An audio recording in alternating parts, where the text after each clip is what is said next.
So the Stapley restoration part 2. I've turned the boat over and I've got all the paint stripped off the bottom to have a look at what's going on underneath.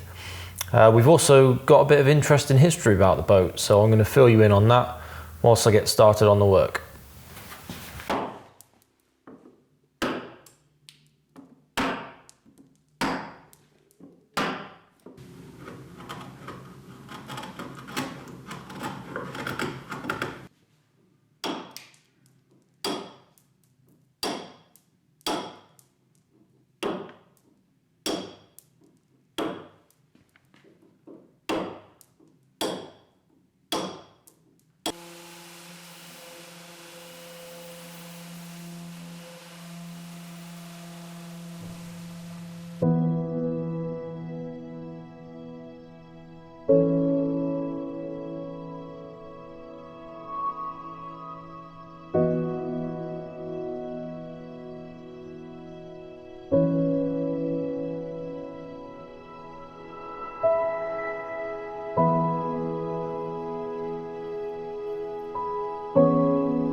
Hey!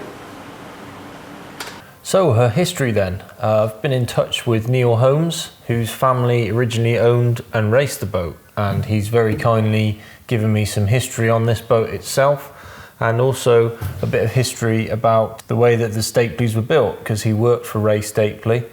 So we've got a bit of an insight on both counts there, which is quite nice. So we know the boat was originally built in 1971 for the 1972 race season. She was raced in the National Ski Racing Series and a club level powerboat series as well. Originally the boat had a 115 horsepower Mercury straight 6, which is the same type of engine that she's run with now. Around about 1978 she was upgraded to a 175 horsepower Mercury V6, so I'm sure she would have gone very well with that engine on the back.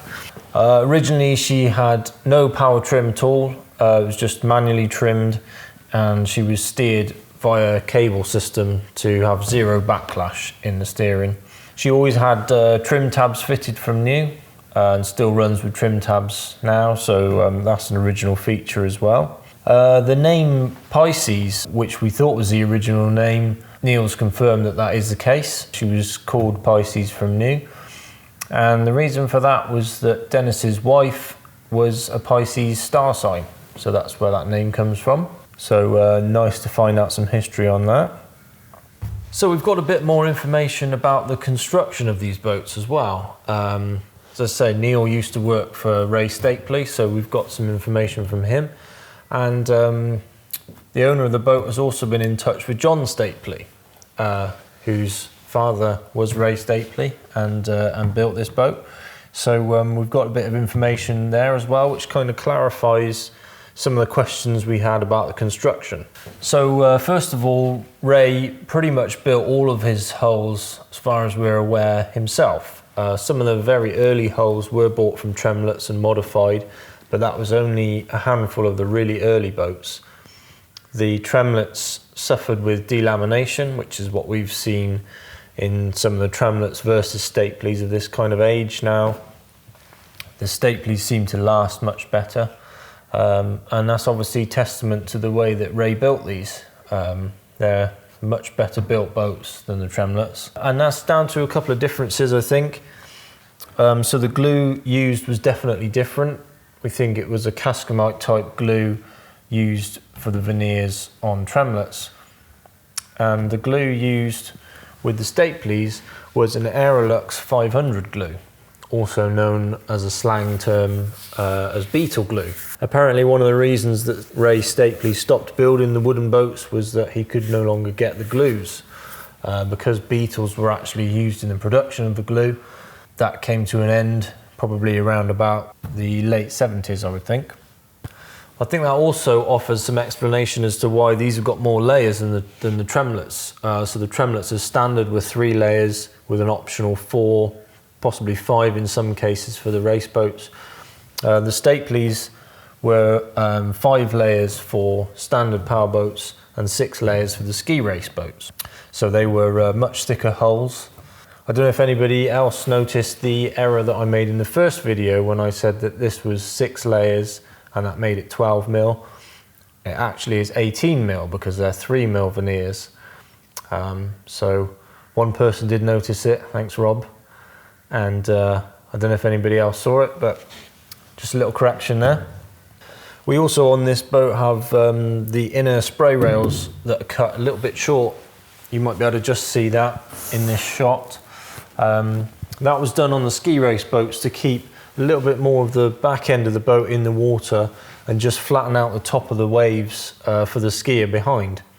So that explains why some of these have got full length spray rails and some of them have them cut off. So that was the difference between the ski race boats and the power boats.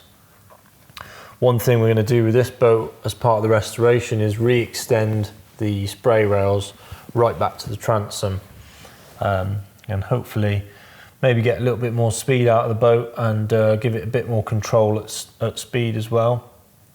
So that'll be one of the jobs that I'm doing not much further down the line now. So condition of the boat then as a whole is really nice actually, considering she's 50 years old. She's in really good condition. I don't think I've found any veneers that are starting to delaminate in the whole hull, which is really nice. Even right down in the keel section here, where the boat gets quite a lot of abuse, none of these veneers are actually starting to lift at the edges. There's a couple of little areas of damage that you can see there, which is to be expected, probably where she's just had a bit of a knock at some stage. And there's a couple of big balls of filler in various places, as you can see there. These seem to sort of correspond to either side of the hull, so I don't know if that was some sort of fixture used when building the boat, or I don't know if she just happened to have some damage that's the same on both sides, perhaps from the trailer or something at some stage, but they do seem to correspond. So I'm probably going to dig those out, I think, and just see what's going on underneath there. Maybe let in a piece of wood that just goes over those so they're not just a big lump of filler. The spray rails are generally in pretty good condition. They've got a few slightly rounded edges in places where they've had a couple of knocks in their life, I would think, and then sort of been filled and repaired. So there'll be the job of going over all those and making sure they're good. Another thing I'm going to do is run all the way along these and put some dowels in just to reinforce their fixture to the hull, basically. Certainly in the tremlets and some of the staplers I've seen, the spray rails have got a bit of a tendency to part company with the hull. So I want to make sure that's not going to happen. And I don't want to take them off and re-glue them completely, because they're still very well seated actually. And I think I'd probably end up damaging the hull doing that. So we'll leave them as they are for now, but just reinforce them a little bit. Everything on this side of the boat is much the same, all very nice condition, especially considering the age of the boat. So that's a really nice base to start from for restoration. We were sort of thinking that I could perhaps just flat back the paint and just paint over what's there, but just for peace of mind, I really like to take it back to the bare wood. Now I know that I've seen everything that's underneath. There's no loose veneers, there's no big balls of filler that are going to break out at some point further down the line in its life. So it's peace of mind that I know that everything's going to be 100% when it comes to putting her all back together and putting a finish on. So it should be a good job done once she's finished. I think she'll do another 50 years at least, if not more, if she's looked after well. So that'll be really nice to see.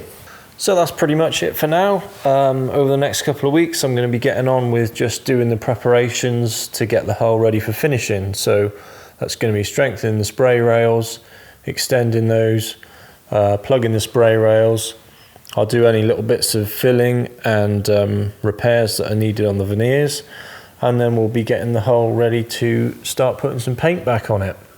So that's all coming up. If you haven't subscribed to the channel, please remember to do that if you want to see what's coming up next with the Stapley and what other projects I'm up to.